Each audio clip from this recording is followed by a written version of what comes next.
Smallpox was one of the most lethal viruses to ever exist. In the 20th century alone, long after treatments improved, it still killed an estimated 300 million people.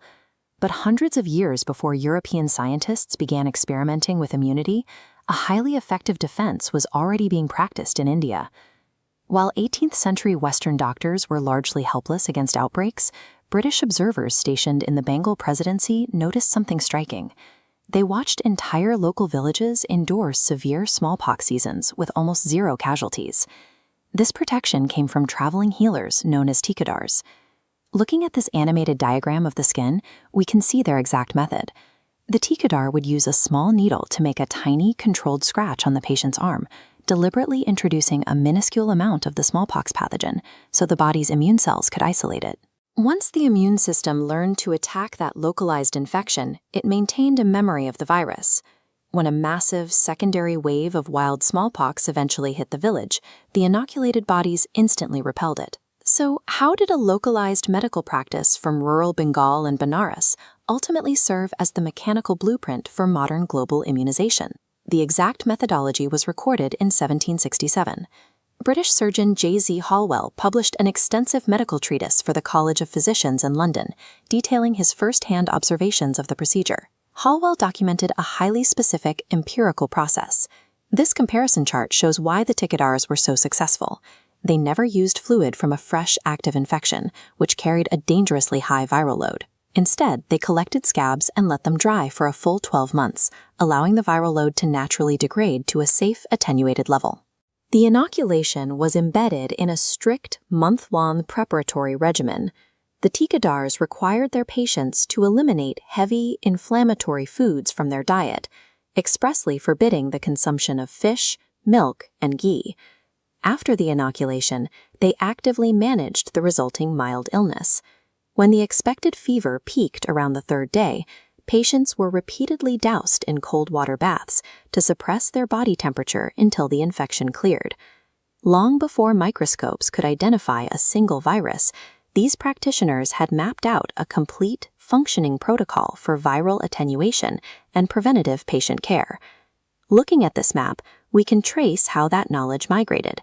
The practice of inoculation moved steadily along ancient trade networks, expanding outward from India into China, and eventually establishing a firm foothold in the Ottoman Empire.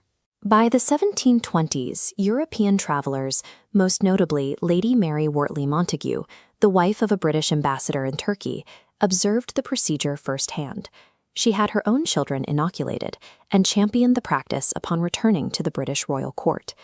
In 1796, an English physician named Edward Jenner made a crucial refinement. Instead of using smallpox material, Jenner substituted cowpox, a related but far less dangerous animal virus, creating a significantly safer inoculation. Jenner's adaptation proved wildly successful, but the mechanical framework he relied on, deliberately introducing a mild pathogen to preempt a deadly one, was a direct inheritance from the East. By 1802, the refined cowpox vaccine was ready to be sent back to India. But crossing the ocean presented a massive biological hurdle. A delicate virus sample would quickly spoil during a months-long voyage aboard a human rolling sailing ship.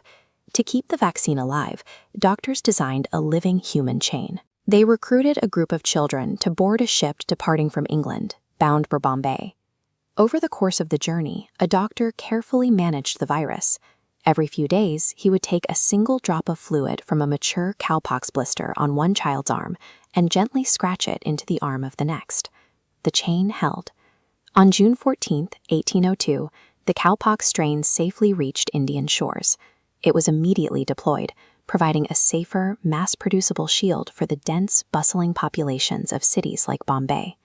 An empirical technique developed in Bengal and Banaras traveled the world's trade routes, evolved through British medical science, and sailed directly back to where it began. The eradication of smallpox is one of our greatest scientific victories. It is the result of shared human observation, built carefully across borders and oceans over centuries. If you want to uncover more stories of how shared history shaped our modern world, hit subscribe to Roots of Routine and share this video with someone who loves learning the real origins of things we take for granted. Subscribe to us for more such videos.